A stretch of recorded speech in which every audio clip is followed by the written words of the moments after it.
முருகா விநாயக பெருமானே வேலவா, என் குருநாதரே பாண்டி சித்தரே, என்னோடு தவழுகிற ஞான முனிவர்களே, சித்தர்களே, யோகியோர்களே, கர்மசாமி உன்னை எங்கிருந்து நினைத்தாலும் எப்பொழுது அழைத்தாலும் அடியேனுக்கு காட்சி தந்து அருள் கொடுப்பதாக சத்தியம் கொடுத்த என் அன்பு தெய்வமே, உன்னை அழைக்கின்ற பொழுதெல்லாம் 21 கூட்டுறவும் 61 பந்திக்காரர்களும் சேனை வகுத்து தானை சூழ்ந்து தொண்டு செய்வேன் என்பது சத்தியமானால் வந்திறங்கி எனக்குள் இருந்து சொன்னபடி நடக்கும்படி கட்டளையிட்டு வாக்கு கொடுக்கணும். பட்டினத்தார் திருவடிகளுக்கு 1000 கோடி நன்றிகளும் வாழ்த்துக்களும். இறைவா, முதல் உத்தரவு திருத்துறை பூண்டி. இந்தாப்பா, குழந்தை வரம் கேட்டு வந்தவங்க யாரு? காலில் சொல்லலாம்.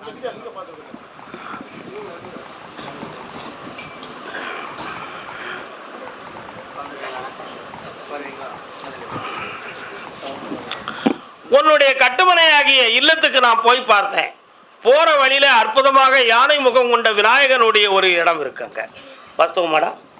அது பக்கத்தில் சென்று பார்த்தா, இடப்புறம் பார்த்தா திருக்கோவி அணிந்த பெருமாளுடைய கோயில்.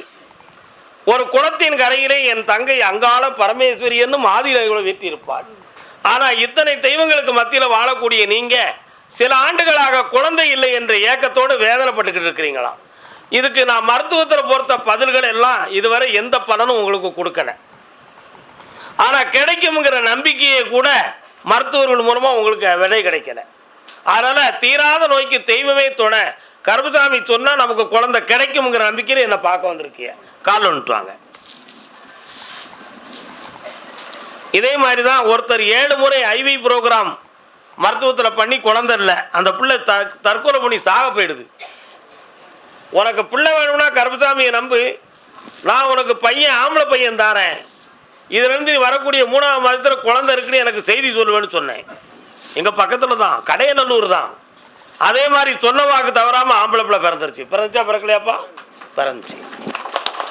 அதனால் உங்களுக்கு ஆம்பளை பையன் தாண்டா பிறக்கா, முருகப்பெருமான் பேரை வைக்கணும். என்ன பேர் வைக்கணும்? கால் ஒன்றுவாங்க. கர்மசாமிக்கு அரிகாட்டு மாளிகைப்பாறை கர்மசாமிக்கு 33 கோடி தேவாதி தேவர்களுக்கும் 48,000 மகாமுனிவர்களுக்கு 18 சித்தர்களுக்கும் கர்மசாமி இந்த தை அமாவாசையிலிருந்து ஜனனமாகும். வெற்றி உண்டு மகளே, தெய்வீகமாக இருப்பேன். அறுவை சிகிச்சையில் தான் குழந்தை பிறக்கும். என்ன உண்மையை சொல்லியாச்சு, சந்தோஷம். அன்னதானம் சாப்பிட்டு போங்க. அதே திருத்துறை பூண்டி கடன்களால் மன உபாதை அடைந்த மகன். கால் ஒன்றுவான். உன்னுடைய கட்டுமனைக்கு நான் போய் பார்த்தேன். ஆனால் உன்னுடைய எல்லையில் உன்னுடைய குலதெய்வம் ஐயனார் கோயிலிருந்து உன் தெய்வங்கள்லாம் உங்கள் வீட்டுக்கு இப்போ வரலன்னு சொல்லி ஒரு சில செய்திகள் வந்துருச்சு. சில பேர்கிட்ட சொல்லும்போது குலதெய்வம் நடமாட்டம் இல்லை அப்படின்னு சொல்லியிருக்காங்க. வாஸ்தவமா? அதனால் நமக்கு எதுவும் குறை இருக்குமோங்கிற ஒரு கற்பனை உன் குடும்பத்துக்குள்ளே நடந்துக்கிட்டு இருக்கு. இப்போ 2.5 ஆண்டுகளாக உன்னுடைய குடும்பத்தில் தொழில் நஷ்டமும் கடனும் பட்டு மனவேதனை அடையுது. அதனால் இந்த கடனை தீர்த்து வழிவகுத்து உனக்கு உருப்படியாக வருமானத்தை தந்தால் போதும்ல. கால் ஒன்றுவான். வேற என்னடா வேணும்? இந்த கூட இருந்து காப்பாற்றுறேன், தருத பணத்தை பேணிக்கா, வெற்றி உண்டு மகனே கருப்பசாமி. முசிறி அன்னையும் பிதாவும் முன்னறி தெய்வம்னு சொன்னான். எத்தனை பேர் பெற்றவங்களை கும்பிட முடியும்? தாய் தகப்பனையும் வஞ்சனை இருந்திருக்கு அந்த காலத்தில், இப்பவும் இருக்குது. 5 பிள்ளை பெற்றா மூத்த மகன் மேலே பாசமாக இருப்பாங்க, பாக்கி 4 பிள்ளைகளை கண்டுக்கிடவே மாட்டாங்க. அடுத்து 2 பிள்ளை மேலே பாசமாக இருப்பாங்க, அடுத்த பிள்ளை மேலே கண்டுக்கிட மாட்டாங்க. ஆனால் அந்த 2 பேரும் போட்டோ எடுத்து கும்பிட்டுக்கிட்டு இருப்பான், பாக்கி 3 பேர் கண்டுக்கிடாமலே போவான். அப்போ அன்னையும் பிதாவும் முன்னறி தெய்வம்னு சொன்னது பிள்ளைகளுக்கு சொன்னாங்களா, பெரியவங்களுக்கு சொன்னாங்களா? என் கருத்து பெரியவங்களுக்கு சொன்னாங்க. அன்னையும் பிதாவும் முன்னறி தெய்வம், பெற்றோர்களே பிள்ளைகள் உங்களை தெய்வமாக வணங்கும்படி நீங்கள் நடந்து கொள்ளுங்கள் அப்படி சொன்னாங்கன்னு நான் புரிஞ்சுக்கிட்டேன். பிள்ளைகளெல்லாம் அம்மா அப்பா முட்டாளாக இருந்தாலும் சரி நீங்கள் கும்பிடணும் அப்படின்னு சொன்னதாக நான் எடுத்துக்கிடலை. பெற்றோர்கள் பிள்ளைகள் வணங்கக்கூடிய அளவுக்கு தரமுடையவர்களாக, வணங்கக்கூடியவர்களாக, தகுதியுடையவர்களாக இருக்க வேண்டும் என்பதுதான் உண்மை. சரினா? இதான் அன்னையும் பிதாவும் முன்னறி தெய்வம். கால்நட்டோட சில பேரை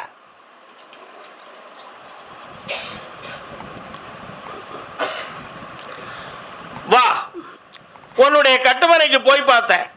சுமார் ஒரு 3.25 ஆண்டுகளாக உனக்கும் உன் மனைவிக்கும் பொல்லாத வாக்குவாதமும் பிரச்சனையும் உள்மன போராட்டமும் கருத்து வேறுபாடுகளும் நடந்து கொண்டு இருந்துச்சு. உண்மையா இல்லையா? ஆமாம். அப்படி நடந்து கொண்டு இருக்கும் பொழுது அவளை வேண்டாம்னு உதறி தள்ளிய காலம் உண்டு. ஆனால் அவளுடைய போக்கில் இருக்கக்கூடிய தவறுனால அவள் எதிர்பாராத மரணத்தை மேற்கொண்டாள். மரணம் அடைஞ்சிட்டான். அது எப்படி மரணம் அடைந்தாள் என்பதை விளக்கிறதுக்கு நான் தயாராக இல்லை, ஏன்னா அது எனக்கு தேவையில்லை. என்ன, ஆனால் இப்போதைக்கு உன்னுடைய மாமனார் இவனை ஒரு சரியான பிடிக்கணும்னு சொல்லி நீ தான் உன் பொண்டாட்டியை கொண்டுட்டேன்னு பொய்யான ஒரு குற்றச்சாட்டை உன் மேலே போட்டான். இப்போ நீ கொலை குற்றவாளியாக அலைஞ்சிக்கிட்டார. இதை உண்மையா இல்லையா? ஆனால் மனசாட்சிப்படி நேர்மையின்படி நான் அந்த குற்றத்தை செய்யவே இல்லை. ஆனால் அவர் என் மேலே பொய் குற்றம் சொல்லுதாரு. அவர்கிட்ட சமாதானமாக போய் பேசினா என் மருமகன் செய்யலைங்கிறது எனக்கு தெரியும். ஆனால் அவரை ஒரு ஆட்டணும்னு சொல்லி வெளியே சொல்லிக்கிட்டு இருக்கான். கால் வந்துட்டுவான். எவ்வளோ விவரம் பார்த்துக்காங்களேன். நல்லா இருக்கா அந்த கதை? எவ்வளோ பெரிய ஒரு தண்டனை பாருங்கள் அந்த உலக வாழ்க்கையில். இன்னும் 2 தடவை கால் வந்துட்டுவான். நுழலும் தன் வாயால் கெடும். நுழல்னா என்னது? தவளை.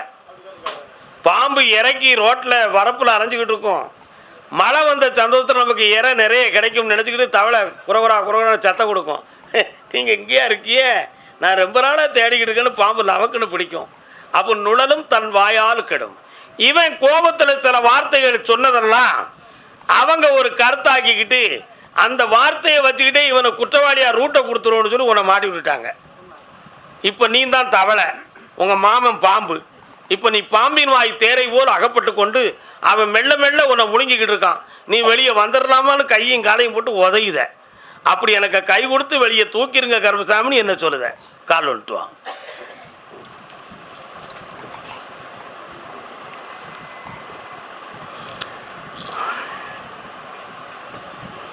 அப்படியா? சரி. ஆனால் நீ குற்றம் செய்யவில்லை என்பது உண்மை. அதே போல அவர் வைத்திருக்கக்கூடிய சாட்சிகள் தவறானது. அதில் 2 பேரும் அவர்கிட்ட ரூபாய் வாங்கிட்டு வெளியூருக்கு போயிடுவான். நீ கவலைப்படாத. எங்கே போயிடுவான்? வெளியூருக்கு போயிடுவான். ஏன்னா அவர் பக்கத்தில் பொய் இருக்குங்கிறது அவங்களுக்கும் தெரியும். நம்மளும் பொய் சாட்சி தான் சொல்ல போகிறோம்ங்கிறது அவங்களுக்கும் தெரியும். அதனால் அந்த பொய் சாட்சி 2 பேர்களும் பணத்தை வாங்கிட்டு வெளியே போயிடுவான். நீ குற்றவாளி இல்லை என்பது தெய்வமே நீதி சொல்லி உன்னை காப்பாற்றும். இந்தா துணையாக்கித்தார வெற்றி காப்பாற்றுறேன். ஓடு. அடுத்து பேசுவோம். கருப்பசாமி கோயம்புத்தூர். கோயம்புத்தூர். என் மகன் ஹோமில் இருக்கான்னு சொன்னது யாருப்பா? குடிகாரனா இருந்து ஹோமில் இருக்கான்னு சொல்லி வருத்தப்பட்டு வந்திருக்கான். எவ்வளவு அறிவுடையவர்களாக இருந்தாலும் பொம்பளை நீ ஆட்டுற ஆட்டுக்கெல்லாம் வசப்பட்டு வீட்டுக்குள்ள நிறைய நிம்மதியை இழந்துட்டே நீ. உண்மையா இல்லையாப்பா? உண்மையா இல்லையா? நீ என்ன சொன்னாலும் ஏறாத அளவுக்கு பிடிவாதத்தில் நீ மாட்டிக்கிட்ட. ஆனால் இந்த பிடிவாதமான குணத்தால் உங்கள் 2 பேருக்குமே ஏற்குமாறான குணங்கள் உன் மகனுடைய சைக்காலஜி மனத்துக்குள்ள அடித்தளமாகி நிம்மதி இழந்து அவனுடைய நட்பு மாறிவிட்டது. அந்த நட்பு மாறிய காரணத்தில் அதை குடிக்க ஆரம்பிச்சிட்டான். இப்போ குடி அதிகமாகி வீட்டுக்குள்ளே யாரடா அடிப்போம் விதிப்போம்னு கிறுக்கு பிடிச்ச பேய் உள்ள மாதிரி வருது. கால் வந்துட்டுவாங்க.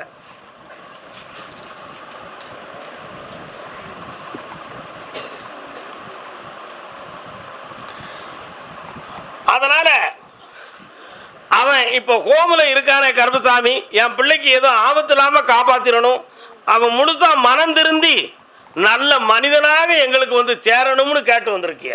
உன் பிள்ளைய திருத்தி தந்துடுறேன், அடுத்து எந்த ஆபத்து இல்லாமல் காப்பாற்றித்தாரேன். இந்தா கூட வர வெற்றி உண்டு மகளே, செல்வாக்காரங்க செல்லுங்களே. வாங்கி தர முடியுமா, எங்களுக்கு தர முடியுமா அப்படின்னு ஒரு கேள்வி. அந்த பணத்தில் 3 பேர் வாங்கினதில்ல 1 பேரை தர வைக்க, இன்னும் 2 பேரை கண்டுபிடிக்கிறது கஷ்டம், வெளியூரில் இருக்கான். அவன் வருவான் 6 மாதம் கழிச்சு, அன்னைக்கு உனக்கு வாங்கி தரேன். இப்போ உன் பிள்ளையும் காப்பாற்றி தொழிலையும் நடத்தி தரேன். இந்த அந்த பணத்தையும் வாங்கி தரேன். வேற என்னப்பா வேணும்? நடத்தி தரேன். தையில தோன்றும். நல்லா இருங்க. தன்னுடைய தொழிலில் மன நஷ்டம் பண நஷ்டம் அடைந்தவன் அருப்புக்கோட்டை யாரப்பா? கால் வந்துட்டு வரலாம்.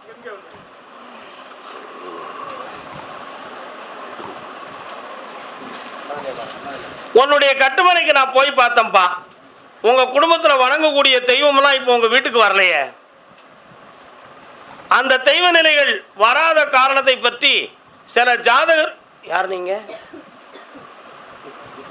ஏன் நீங்க மட்டும் தனியாக வந்து உட்காந்தீங்க? வாங்க. குலதெய்வத்துக்கு குறை இருக்குன்னு சொல்லி ஒரு சில வார்த்தைகள் வந்திருக்கு. அதே மாதிரி அப்படியா? இப்போ 2.25 ஆண்டுகள் நீ நடத்துகிற தொழிலில் மன வருத்தமும் திருப்தியாக பார்க்க முடியாத உள்ள உபாதையும் நடந்துக்கிட்டு இருக்கு. வாஸ்தவமா? பக்கத்தில் வாங்க. ஒரு வீடு சம்பந்தமான மனக்குழப்பமும் இந்த குடும்பத்துக்குள்ளே நடக்கும். அதில் எனக்கு தான் திருப்தி இல்லை. அதனால் அதை வச்சிருக்கலாமா அல்லது வச்சிருக்க முடியுமா அப்படிங்கிறத பற்றிய உள்குழப்பம் உள்ளத்தில் இருக்குது. உண்மையா இல்லையா? இன்னும் ஒரு 3 மாதத்தில் அந்த குழப்பத்தை தீர்த்தாரேன். ஒரு இடத்துலேருந்து வரக்கூடிய பணத்தை வாங்கி உங்களை காப்பாற்றி தந்துடுறேன். கால் வந்துட்டு வரலாம்.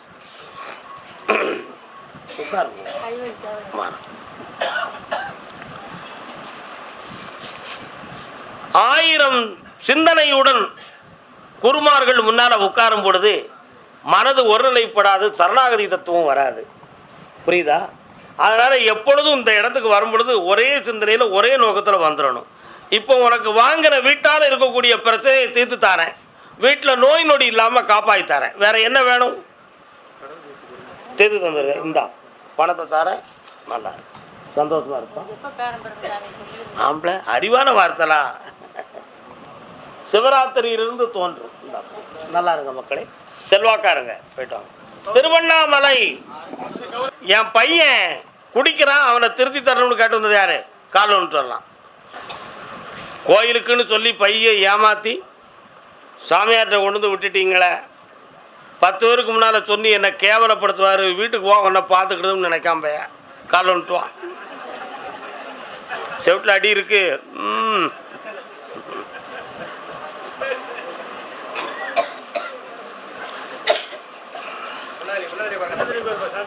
உண்மையிலே உனக்கு குடிக்கிறதுக்கு மனசு இருக்காடா? எப்பமாவது ஒரு முறை அப்படி ஒரு பிழை நடந்துருது. நட்பின் மூலமாக நடக்கும், அறியாமையில் செய்தியா? நட்பின் மூலம். நட்பை கட் பண்ணிட்டோம்னா சரியாயிருமா? கால் வந்துட்டு. இந்த இடத்துல உள்ள கோயிலை, இந்த கருப்பசாமி கோயிலை மட்டும் எல்லாரும் விரும்புதீங்க இல்லையா? படித்தவர்லேருந்து படித்து உத்தியோகத்தில் இருக்கக்கூடிய பேர் அறிவாளிகள் வரை இந்த இடத்த விரும்புறதுக்கு என்ன காரணம் சொல்லுங்க பார்ப்போம். ஒரே ஒரு காரணம் தான் உண்டு. மக்களுடைய மனநிலைகள் பாதிக்காத அளவுக்கு நடுநிலை தவறாமல் நடந்து கொள்ளக்கூடிய பண்பை இறைவன் எனக்கு கொடுத்துருக்கான். அதில் எல்லாரும் ஒன்று தான். எல்லாரும் யாராக இருந்தாலும், எவ்வளோ பெரிய ஆளாக இருந்தாலும் அந்த மனசு மட்டும்தான் எனக்கு தேவை, பாக்கி எதுவுமே எனக்கு தேவையில்லை. அதனால் அந்த மனத்துக்கு தான் நான் பதில் சொல்லணுமே தவிர அவங்களுடைய சரீரத்துக்கோ அவங்களுடைய வெளி உலக பொறுப்புகளுக்கோ நான் பதில் சொல்லலை. அதனால் மனத்துக்கு வந்து உருவமும் இல்லை, சாதியும் இல்லை, மதமும் இல்லை, குலம் இல்லை, கோத்திரம் இல்லை, ஏற்றமும் இல்லை, தாழ்வும் இல்லை. அது ஒரு மகத்துவமான ஒரு ஆற்றல். அந்த ஆற்றலை சரி பண்ணதுக்கு தான் நம்ம உட்கார்ந்துருக்கோம். அதனால் ஒன்று நான் சொல்லுதேன், நீ வந்து இனிமேல் குடிக்க மாட்டாய். நான் சொல்லக்கூடியதான் நடக்கும். கால் வந்துட்டு வா.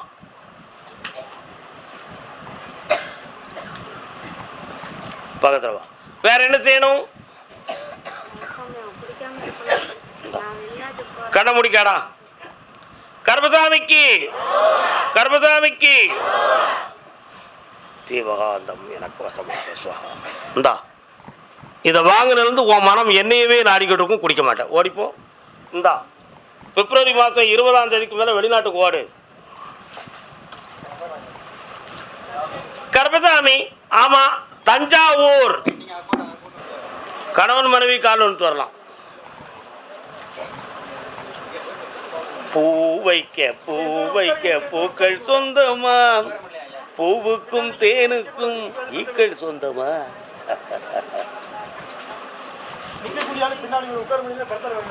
என்ன வேணும்?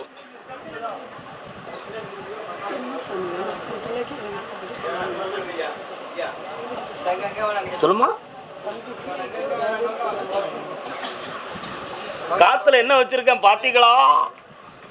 காத்துல என்ன வச்சிருக்கேன்? காத்துல பூ வச்சிருக்கேன். காலில் நிட்டுவாங்க. ஏன் வச்சோம்னு சொன்னா நீங்க அழுதுடக்கூடாத. பூவுக்கும் தேனுக்கும் ஈக்கள் சொந்தவா. ஐ ஐ அதுக்கு பாட்டு உங்களுக்கு தெரியுதா? மாட்டுக்கார வேலை இல்லை, எம்ஜிஆருக்கு டிஎம் சவுந்தரராஜன் பாடினது. என்ன இதை ஏன் சொல்கிறேன் அப்படின்னா, நீங்கள் பெரியவங்க, நம்ம எல்லாமே சொல்லித்தான் மனதை பக்குவப்படுத்தணும். பிள்ளைக்கு உங்கள் விருப்பப்படி கல்யாணம் நடக்கணும்னு ஒரு ஆசையை உங்கள் உள்ளத்தில் வச்சுருக்கிய, அவங்க விருப்பப்படி கல்யாணத்தை முடிச்சுக்கலாம்னு அவங்க ஒரு முடிவெடுத்து இருக்காங்க. புரியுதா? அதுதான் உங்கள் காற்றுல அவங்க பூ வச்சுருக்கான், அதான் என் காற்றுல நான் பூ வச்சு காட்டினேன். அந்த மனதை மாற்றி உங்களை இஷ்டப்படி அந்த வாழ்க்கையை புனிதமாக அமைச்சு தந்தால் போதும்லாம். காலில் வந்துட்டு வாங்க செல்ல மக்களே. கர்மசாமிக்கு கர்மசாமிக்கு இந்தா செல்வாக்கா இருக்க வைக்க வெற்றியான வாழ்க்கையை தரேன். வேற என்னப்பா வேணும்? அந்த நிலைகளை மாற்றி தெளிவாக்கி தரேன். இன்னும் 2 முறை என்னை சந்தியுங்கள். கர்நாடகா. பிள்ளைகளை பத்தி கேட்க வந்தது யாரு? கால் வந்துட்டு வா.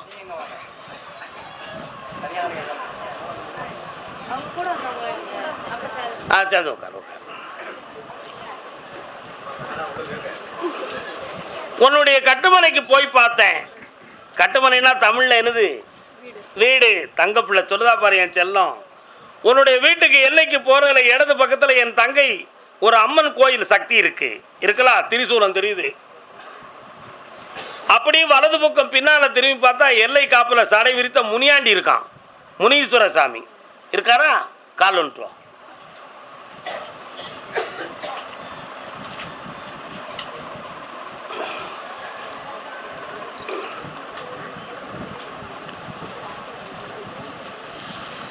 பிள்ளைகளில் ஒரு பிள்ளைக்கு உடல் ஆரோக்கியத்தை பற்றி மனக்குழப்பம் இருக்கா இல்லையா? அதே மாதிரி 2 பிள்ளைகளுடைய கல்வியை பற்றி கொஞ்சம் பேசணும். நீ நினைக்கிற மாதிரி படிப்பில் கொஞ்சம் குறையும் மனவேதனை இருக்க. எதிர்காலத்தில் இவங்க செம்மையாக இருப்பாங்களா? அதனால் அந்த 2 பிள்ளைகளுடைய வாழ்க்கையும் செம்மையாக்கி தரேன். அதே மாதிரி இப்போ நீங்கள் பார்க்குற தொழிலில் 3 ஆண்டு காலங்களாக நஷ்டமும் கடனும் குடியிருக்கிற இடத்துல நிலையாக இருக்க முடியுமா முடியாதாங்கிற மன குழப்பமும் நடந்துக்கிட்டு இருக்கு. உண்மையா இல்லையா? தொழிலுக்காக இடம் மாற்றி கொள்ளலாமா அப்படிங்கிற ஒரு மன சஞ்சலமும் இருக்கு. இடம் மாற்ற வேண்டாம். கால் வந்துட்டு வா. என்ன மாற்ற வேண்டாம்? வேண்டாம்.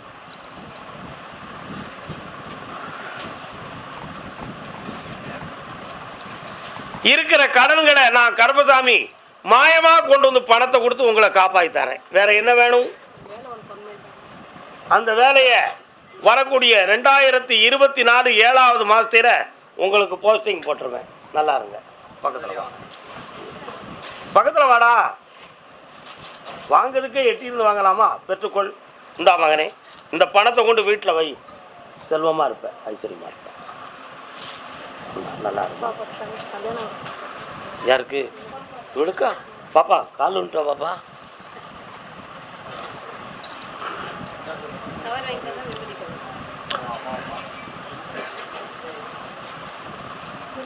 பாப்பா மனசு சரியில்லையே. உன் மனசு என்ன பாப்பா?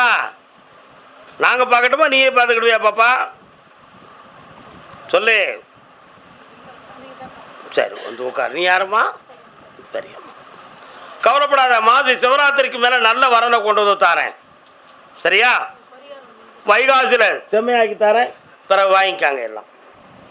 பக்கத்தில் அது ஜெயிச்சிரும், ஏமாற மாட்டேன். சந்தோஷமா.